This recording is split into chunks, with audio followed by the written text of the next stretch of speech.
Hello, everybody, and welcome back to Boat Club. Down here at the Boat Club docks, we're ready to set sail with another half an hour-ish of improvised, which means entirely made up on the spot, comedy for you all, the lovely audience at home. But I can't do this alone. As always, with me, it's the most loyal crew a man could ask for. It's Johnny Yachtsville himself. It's John. Hey, John, how's it going? Hello, it's going really well. Thank you for asking. You're welcome. And of course, it's everybody's favorite, Tommy Tugboat. It's Tom. Hey, Tom, how's it going? Hello, Joe. It's going well out here. It sounded like So, you're in a weather report. Tom, can we just get a report? What's happening? There's blue in the sky, and there's a cloud. Thanks, Tom. Back to you later. So today we're going to be completing our trilogy of monologue shows. With today, John taking the duties of he will perform a monologue based on, in a moment, Tom will give him a single word suggestion. And from that, we will take whatever details we think are worthy of making into scenes and make scenes out of them. It's as simple as that. So, if you're both ready, Tom, can we have a word for John, please? Okay. The word this week for you, John, is frog. Frog? Frog. Frog. Okay. Frog. I used to. There was this. I went to primary school in near Hampstead Heath in London, and I remember like the reason frog came into my. Oh, well, the reason this came into my mind because there was as a primary school we would have like little field trips and we would go to Hampstead Heath on a field trip, and I just remember in the middle of the park there was like this some sort of like there was just like this tiny building in the middle of Hampstead Heath near Gospel Oak, and it was like an education center where they had like a really nice garden, and they had loads of they had like insects and frogs and plants and stuff. And I remember going in there, and it was like somebody was just teaching us about the wildlife of Hampstead Heath, and I thought that was pretty cool. But like as you grow up, you start to think of parks in a completely different way. So Hampstead Heath had like this, or most parks in London just went through this giant change since when I was growing up. So in my infancy in primary school, it was like a place for education. When I was about 16 or 17, it was a place to get really drunk in. I remember when I finished I remember when we finished GCSEs and we all passed our GCSEs. A lot of all my school friends, we went to Hyde Park, and we would grab a rope. I don't know why we did this. We had a giant rope, and we just ran around Hyde Park with this rope. I don't think we were even that drunk. We were just happy that GCSEs were over, and we decided to not really have any regulated fun. Like we weren't even playing like a sport or football or anything. We just had this big rope, and we were running around with it like we were children in post Second World War England, who had nothing but shrapnel and wood to play with in the rubble streets. And then when I was about 18, then parks transitioned into places where you'd have fights. well, I remember getting stopped. I was with a couple of friends, and I remember getting stopped by some guy following us on a bike who tried to beat us up. It was one dude on a bike, and there were about four of us. So that was weird. And we would stay up really late at about like in like Regent's Park, which is another park in North London. We would get really drunk and stay in the park like it was like there was no light. So all the kids were drinking, but we couldn't see anything. There was no lamppost, there was nothing. So it was just sitting around trying to find each other. And it would get even worse when we were drunk. And I guess now parks I'm associated with sleeping in parks. I don't like an old man who can't stay awake on the sofa. It's just it definitely comes with age. Every time I go to a park now, it's just a place for relaxation. It's never a place of play anymore. If I'm able to sit down in a park, I will probably just doze off.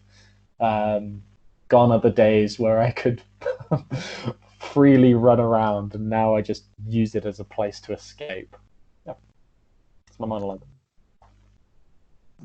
Okay, we cut to a living room somewhere in the world, just a general suburban living room.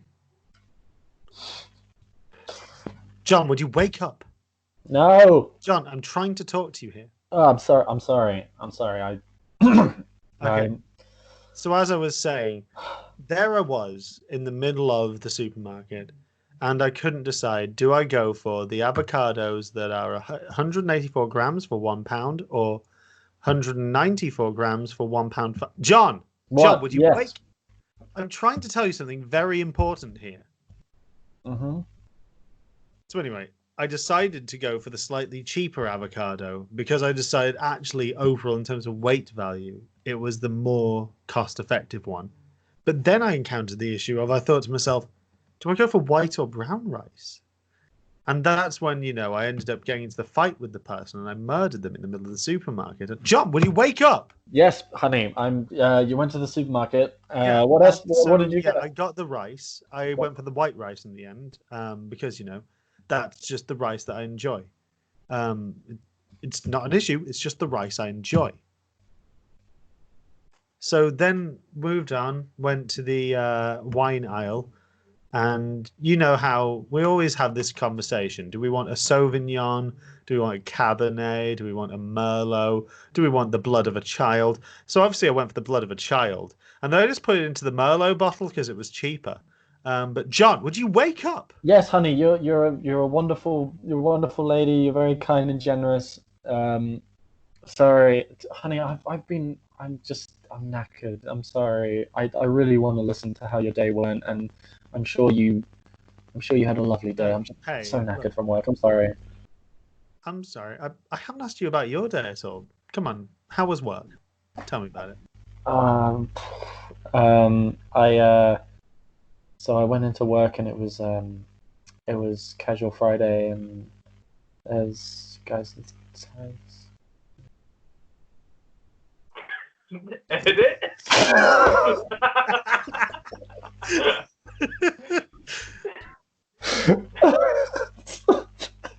It's just a sleepy guy. Just a sleepy guy. Just a sleepy guy. Okay, guys. So I want to just pitch to you this new sitcom idea I've got. It's called Sleepy Guy. He's just a sleepy guy. Yeah, but what does he do? He goes around and just when he gets into bed, he falls asleep. He's a sleepy guy. No, but I mean, what's the catch here? What's the hook? Okay, here is the catch. He works in a bed shop, and he can't stop falling asleep in the beds he's trying to sell. So it's a comedy. Yeah. Okay, who are we thinking? Let's start throwing names out there. Ooh, well, I was thinking obviously Wayne Sleep because Sleep's in his name. I mean, the name of the actors. Who are we thinking? Yeah, Wayne Sleep.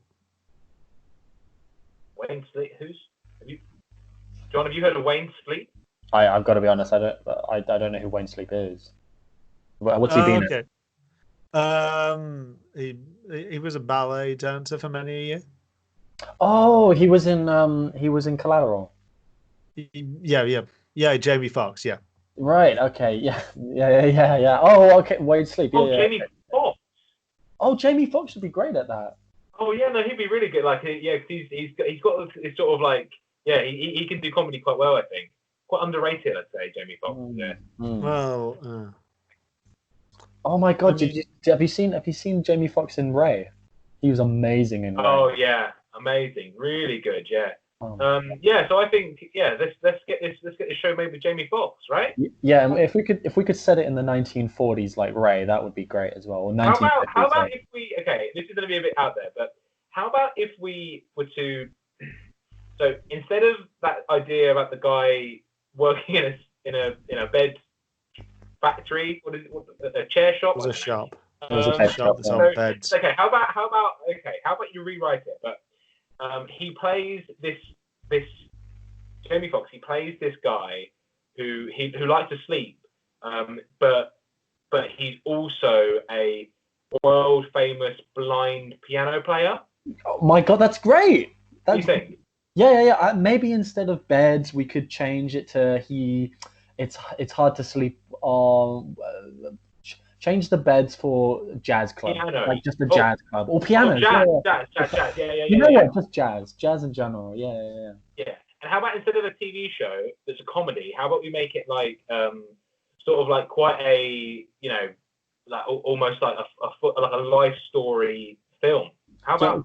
Do you agree with any of this, Joe? You okay with it? I mean, are you going to buy it? Well, how about you try and work in those edits and then we'll have a look at it. We cut to the same two executives with a new pitch. Hi guys, I've got this really interesting pitch. This is a life story of mine. It's like hugely personal, and I'll just get on with the pitch. Wait, sorry. Before you start, who are you thinking? Sorry. Who are you thinking for the lead?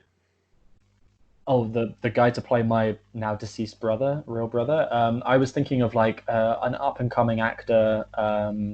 Maybe Tom Holland. He has some good chops. He comes from He's from London. I don't think we really want a foreign actor in this. Do you, Tom? Well, see, the thing is, I've got another idea because I know that Tom Holland. Okay, so a couple of things. Have you got a notepad there? Oh. Yeah. No. I think the writer. Obviously, yeah. What's your name? Me? David Siegel. David Siegel. Okay, so. You knew I was coming, right? Wait. Just get your notepad down, and this is an idea. Okay, so instead of whatever this thing is about your dead brother, whatever. Sad. How about instead of a dead brother, okay, it's a dead uncle, and then you get superpowers that make you act like a spider. Okay. Right? Oh. No. Yes. Before I get away, sorry, this is like crazy. Like this is all coming from there. But instead of you being like a spider person or like a little spider boy, how about you're a spider man? Okay, look, Mr. Stanley, I really don't. I know this movie. There's been a lot of Spider-Man. This is a personal story. This has nothing about the supernatural or superpowers. Yeah, let's keep it grounded. Yes. I've got a new idea. I've got a great idea for this. What about instead of a dead uncle, it's a live uncle? And you said your name is David Seagull. What if your uncle was famous goalkeeper David Seaman? Huh? Football has nothing to do with And he's playing Aquaman. I don't know. You're a giant seagull. He's Aquaman. You're in a flat together. It's a classic Odd Couple.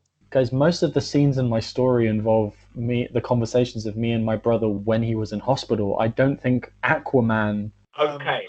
How about instead of how about this? Instead of the hospital, we can still have the hospital. Okay, I'll give you whatever. I'll give you the hospital. However, instead of it being like a hospital, as in like a sad hospital where sad things happen, how about instead it's a hospital that's under the sea, and then instead of doctors and nurses, it's like fish like swimming around, and then like David Seaman's there in like his Arsenal goalkeeper outfit, and he's like, I can't breathe underwater, and then Aquaman's like, I need to figure out how to give you gills. We cut to a movie theater 12 months later, and there's a big poster with David Seaman with an Aquaman suit, and then the title is Under the Seaman, rated PG. Finally, we've done it, Tom. We've made the perfect film. Edit.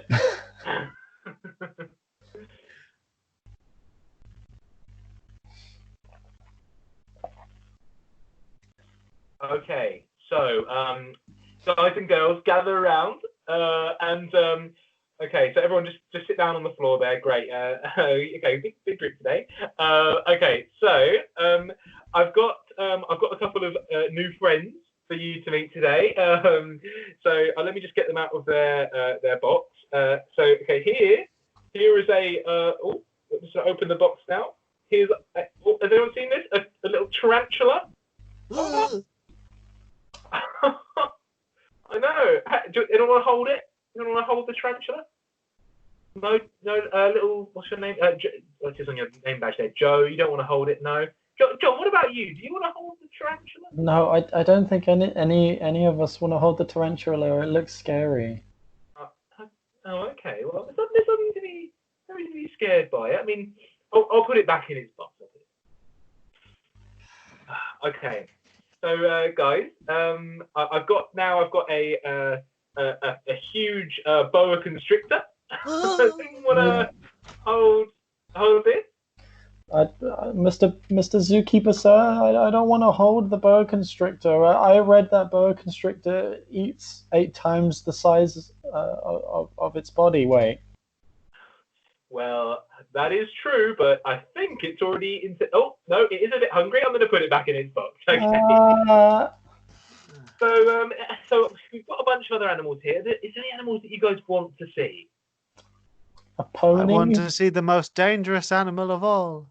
No, Brian, no! Well, no. Funny you should say that, little one. No. Here's a mirror.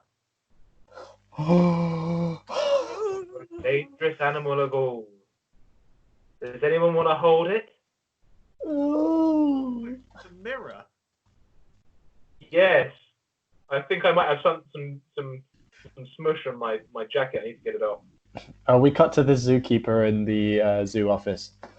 Tom, I've got to talk to you about your performance as a guide for school groups coming into the zoo.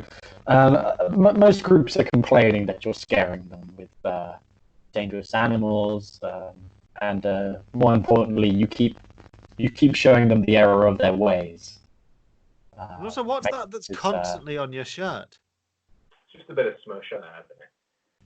What's a bit of smush? It's just, you have your lunch and it's just a bit of smush, yeah. I just. No, we don't know. I don't know what to say. I mean, I'm just trying to make it educational, like most of the kids come in here and I see all the other tour guides around here, all the other little zookeepers, and they're all like, oh, look, let's pet the badger. Oh, let's stroke the raccoon. No. These kids need to realize the error of their ways. One way or another, they're going to. Tom, Joe and I are both worried that you're spending too much time with the animals here at the zoo. You're working also overnight. That you will not explain to us what the smush is. What's your thing with the smush? What is the smush? Smush is the smush is metaphorical. I can't believe it's taking you this long to understand what the smush is. Look at this pristine uniform, perfectly ironed. No other zookeepers are showing up like this. They've got literal shit on their uniforms. Whereas me, I try and present myself like the human species does, completely pristine. However, sometimes there's a bit of smush you just can't get rid of. Oh, do we have to ask? Wait, okay. First of all, Joe, what's the deal with the smush, and what is the smush? What is it? What is the component of it? Because surely that might have something to do with your character. Smush? Well, the smush is it's kind of a part of all of us. So is it blood? Is that what you're trying to tell us? Is it blood? You could say that. Okay, could you say that because that's what it is? Yes. We cut to Tom. We cut to Tom at home. Honey, I was going through the laundry and I couldn't help but find some smush on the collar of your shirt here? Is there something you need to tell me? Huh. Honey, I don't know how to say this, but see that smush on my pajama top there?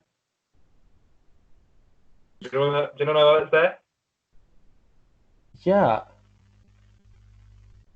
Honey, it's obviously a metaphor for the human condition. Hmm? All I know is that you've been spending a lot of time away from home. Yeah. And I don't know what this is. I don't know what this substance is on your shirt and your pajamas. It's the human condition? Is this cum? Is this what you're trying to tell me? All I'm saying is it's just a bit of smush, huh? We cut to Tom in Who Wants to Be a Millionaire. Okay, Tom, so your final question for £1 million. Yeah. And you use up all your lifelines, so we're going to actually make this. There are no multiple choices. You've just got to answer the question. Tom, are you ready? Yeah. The question is, what is that smush on your shirt?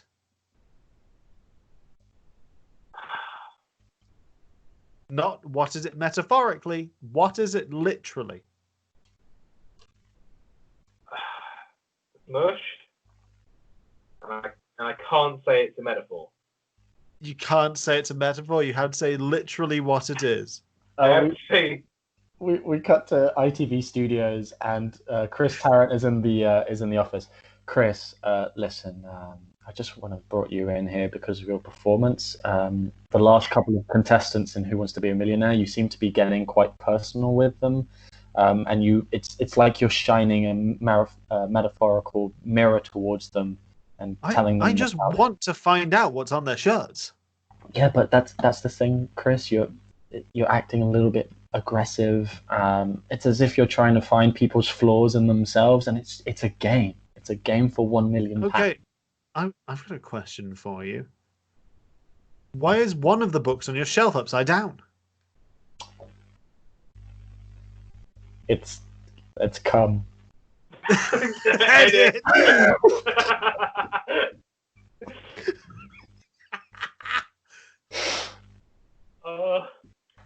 Oh boy.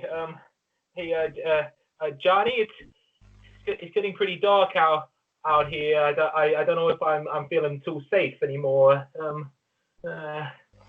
Just dump the body in the hole. Oh Jesus! I mean, I've been digging. It feels like I've been digging for hours. I'm sweating. I'm just deeply just. Oh my God, my perspiration. Oh, okay. You want Tommy Two Tits to come out here and figure out what's been going on? Well, now, your boys, I can't see no good, but you're gonna get on home. I mean, you know, after dark, this park becomes a fighting park. So, white-bearded old man, what do you mean? What, you want to fight us? No, I'm just giving you a warning. This park becomes a fighting park after dark. You know, during the mornings, it's a park for education and discovery. In the afternoons, it's a park for drinking. In the evenings, it's a park for fighting. And then after midnight, it becomes a park for sleeping. Oh, jeez. And then between the hours of 5 to 5:15 on every other Sunday, it becomes a home for a local improv troupe. That's when the fighting starts. Has anyone got the time? What? Why, yes, it's 4:55 on every other Sunday. Oh, I gotta get out of here. We gotta bury the body quick, Johnny. Come on, Tommy. Come on. We're the New England Mafia. None of this fighting's gonna scare us. We're digging a hole and putting Tommy Two Tits in there. You know, we're tough guys. We're tough guys. I know. I just worry because I think that this troop. I don't even know what that means. What does that even mean? Let's just get this body in here and in the hole and just get out of here. Tommy, it's some crazy old man, okay? It was lucky that he didn't know what we was doing, okay? He's just some crazy old dude who just came off running like that. No, nothing's gonna get you. None of this improv troupe is gonna get you. Be a man. Come on. Okay, I'll just roll it into the. There we go. Now, just come on. I'll help you. I'll just get some of the dirt on there. Hey, friend. Yeah. Can I get a non-geographical location? It's a plaid wearing, skinny jeans, Converse wearing millennial. White guy with a fucking beard and a White guy with a pair of thick rimmed glasses. Hey, get out of here, kid. Get out of here. Hey, buddy. What could fit in this box? What? What could fit in this box? Hey, Johnny? What is it, Tommy? Look around. They look around to see multiple plaid-wearing, glasses and beard sporting, Converse-wearing improvisers, all with flyers. Hey, you guys gonna answer him? What can you fit in his box, huh?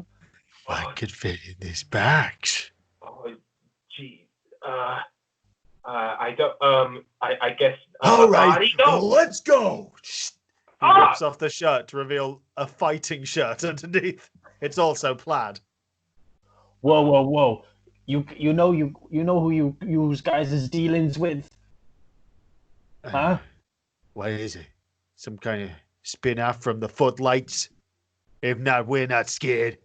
His movie references are so annoying.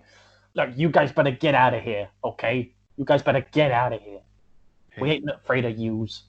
Hey, buddy. Want to play a game of sit, stand, lean? we cut to the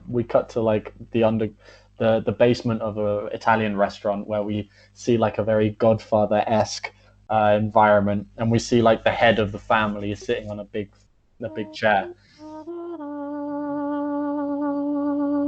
Hey, I'm sorry to interrupt you, Don Julio, but I have some distressing news. What is it, boy?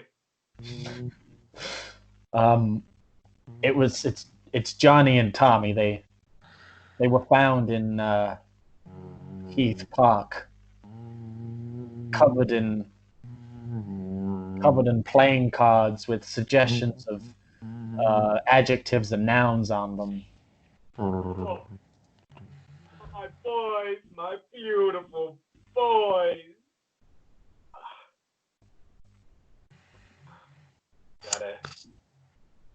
We gotta fight this. What are we gonna do? Suddenly, the sound of Converse footsteps straight into the room.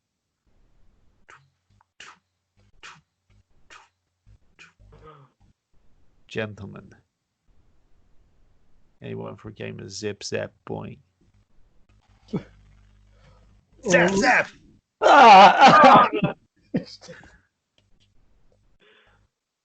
He shot me with a gun. I could not have shot you with a gun. I was holding my hands like this. It would be like this if I were to shoot you. Bang! Bang!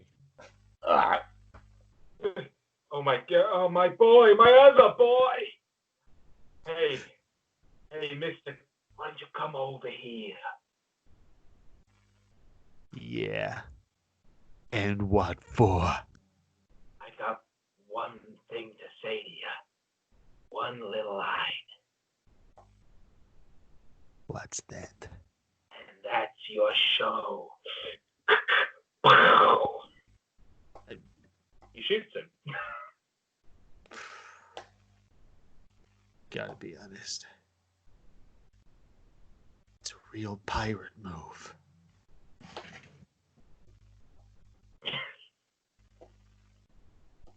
Okay, I guess I'll go bury that body then. I did.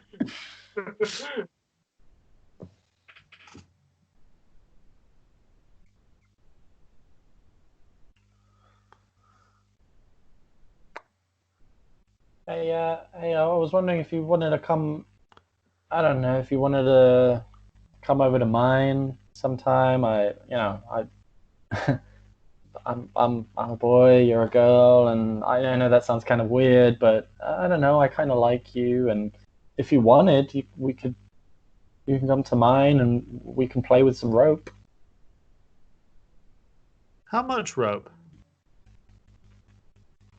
We're talking about we're talking about 25 feet of rope. 25 feet of rope. Yeah, is that something that you'd like? Hmm. I mean, I'll be honest. It does say on my Tinder profile, anyone with less than 30 feet of rope, swipe left. But you know what? I appreciate you, instead of swiping on there, coming up to me in person, in public. That takes dedication.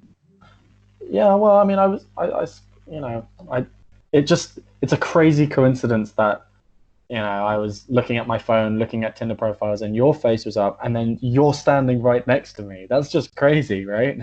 Yeah. That's pretty crazy. Oh, hey there, Toots. How's it going? I'm sorry, we're having a conversation here. Oh, no, sorry, it's okay. Meet my husband. Oh, How's it going? You all right? I'm just carrying around all this rope here. Yeah, he carries my rope, gets involved. That's his thing. wait, sorry, one second. I was under the impression that we would be going on a date. But We have will. you have a husband? Yeah, to carry my rope. That's his thing. Yeah, I carry the rope. I don't. I'm kind of a Just little uncomfortable with the idea of dating someone who's already married. What, you got a problem with that? Sorry, are you a cuck? Are you a cuckold? Are you a rope no, cuckold? no. Of course he's not a cuckold. He doesn't watch. He carries the rope. Okay, Carry the rope around. Sorry, okay. what do you think this is? Look, I'm sorry. It's kind of it's kind of strange. It's strange. I thought I'd be meeting. I thought it was strange the first time when I saw you standing right next to me, and then your husband is right on cue, holding a bunch of rope. Is this state? What? Did you know this was going to happen? Look, when I set my Tinder profile to the parameters of only people within 50 centimeters of me and at least 25 feet of rope, preferably 30, I knew what I was getting myself in for. It doesn't say on Tinder you have to disclose, by the way, I have a husband, he'll be carrying the rope. But that you need to tell the other person that if you're comfortable And with I that. did Just just now. now. Just now. Okay, well, um, well then I guess I'm not interested then. Yo, buddy. Uh, as far as I'm aware, you don't have to disclose everything on your Tinder profile. So why don't you grab some nuts and you, why don't you grab some nuts and start to realize that sometimes talking online ain't just enough. Sometimes you got to talk in person. And sometimes you can't reveal everything on your online profile. If anything, that leaves too little to be desired. Suddenly, another like this really muscly guy comes behind Tom. Hey, Jacob, you doing okay there, buddy? Hey, Yeah, Oh, I'm doing sorry, I should okay. introduce. This is my second husband. hey, how's it going? Hey, Jacob, you want me to massage you now, or do you want me to do it in 3 minutes? You know what?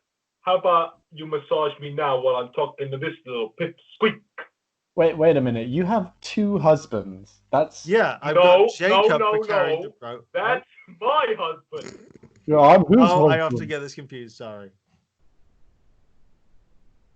Yeah, So I do also have a wife, but we don't talk about her. that's well, okay.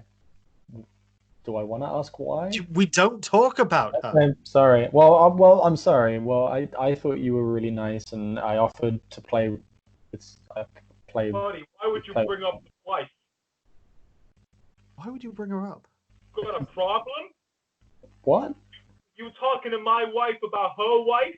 You just listen. You want to go on a date with her or not, Pipsqueak? Hey, Jacob, I'm not your wife, man. I'm your husband. Yeah, no, you're doing a great job on my nuts.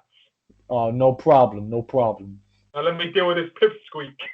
Hey, Terry. No problem. Do you want to come over for dinner this evening? Yeah.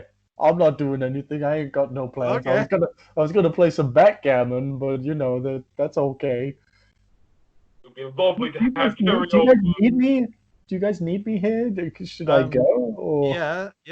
Someone has to supply the rope for Jacob to carry. All right.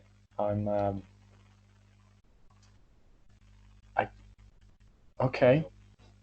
So I guess I'm talking to Terry now. Is it Terry? Is he Jacob? Your husband is Terry?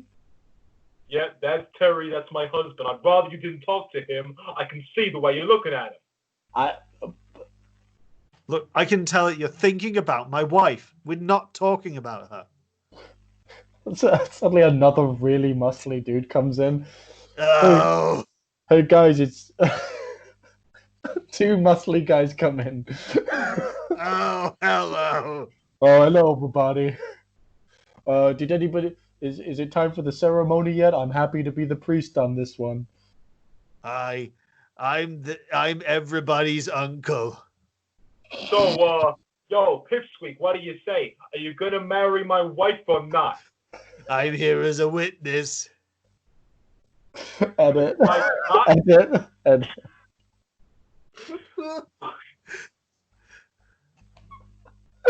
Oh fuck. Oh dear. Oh dear. Commander, can you read me? Yes, I can read you.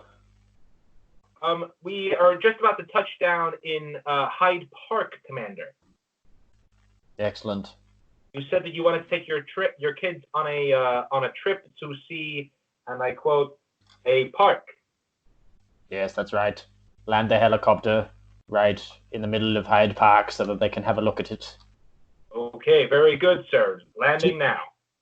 Just a quick question, Lieutenant. Do you think I'm a bit self-conscious about this, but do you think I'm using government equipment a little too freely?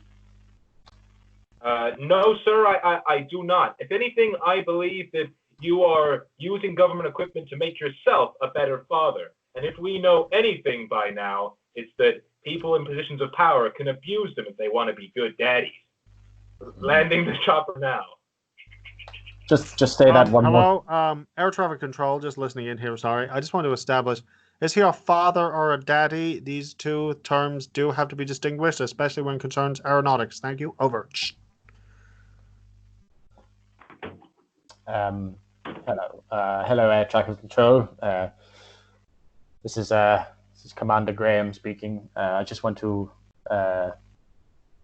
make clear that the use of daddy in the environment using my children is probably not acceptable.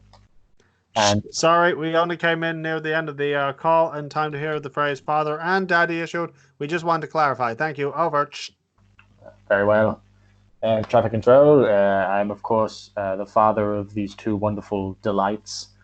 And they will be touching down in Hyde Park. I am their father, although it is only the lieutenant that may call me daddy.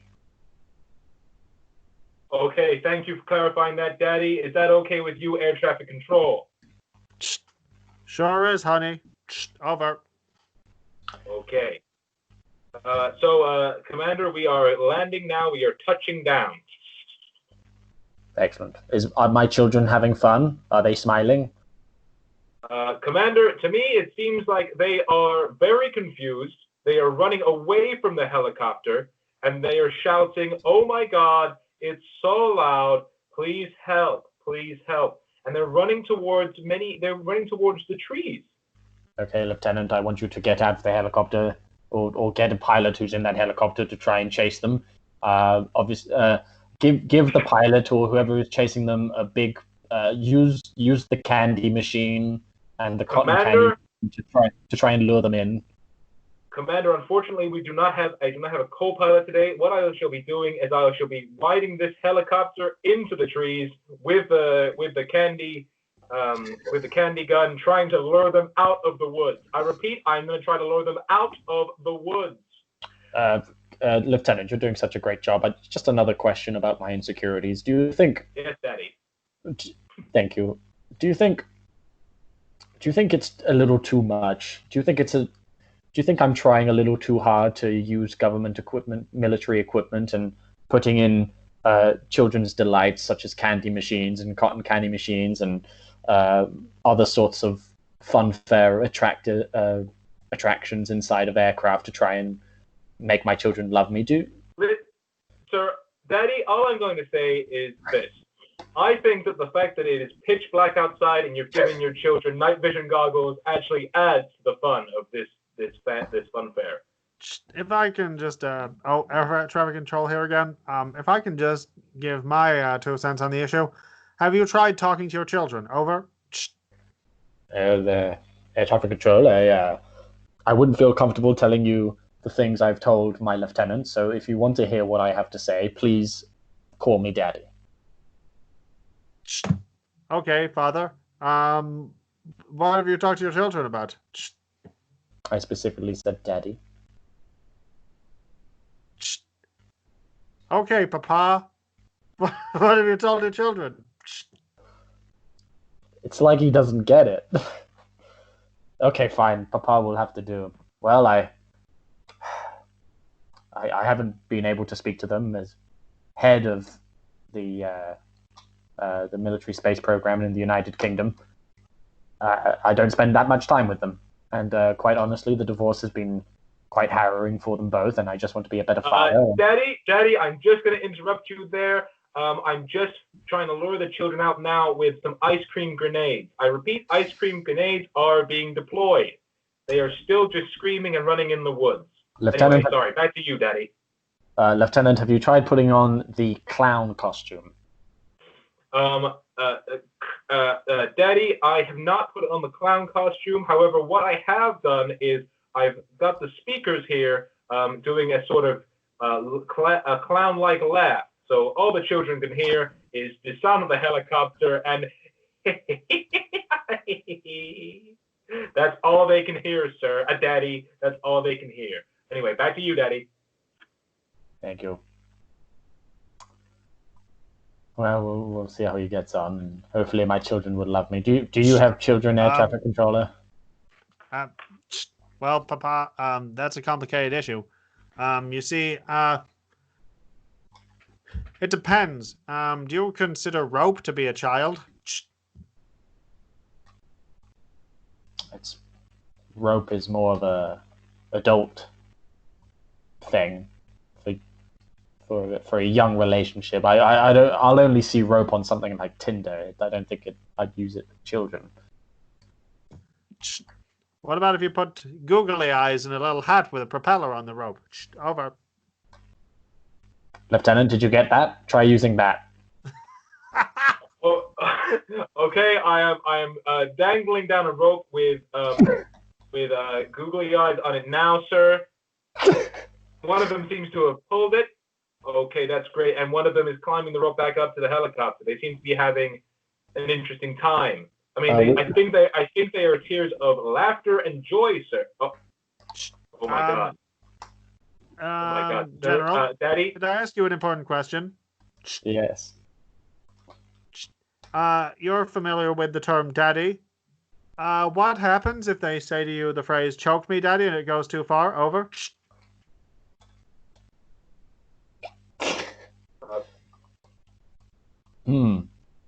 That's a good question. Excuse me, Daddy. I don't know how to say this, but I think one of your children has been radicalized. He seems to be wearing a plaid shirt, skinny jeans, Converses, and he somehow seems to have had the need to have thick rimmed glasses, and he's grown a beard. Hey. Oh my God. Hey, Father. Oh my God. Daddy, Daddy, we're going down. Hey, Daddy. I'm your father. How are you still talking? The helicopter went down. And these some scenes you'd like to see. And that's our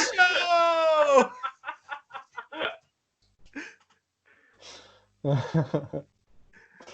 And the moral of this story is improv is the enemy.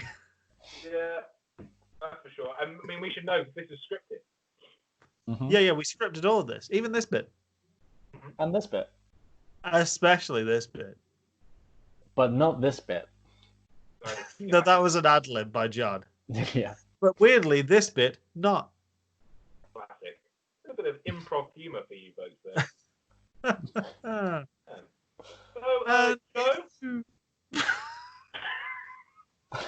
And if you enjoyed the improv humor stylings of us three, you can enjoy more of it by just clicking below and going to subscribe. And also, the Boat Club logo is going to appear somewhere around here in a bit.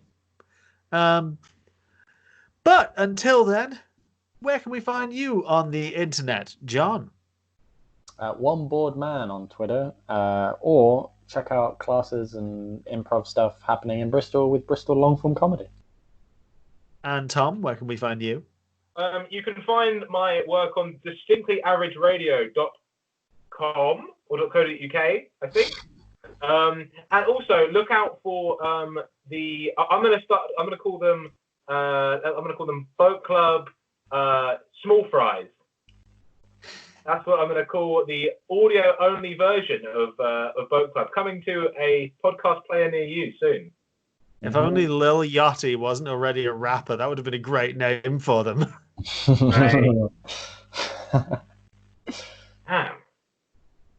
But if you're looking for me online, you can find me at Not Joe Ronchka. That's NotJoeracka.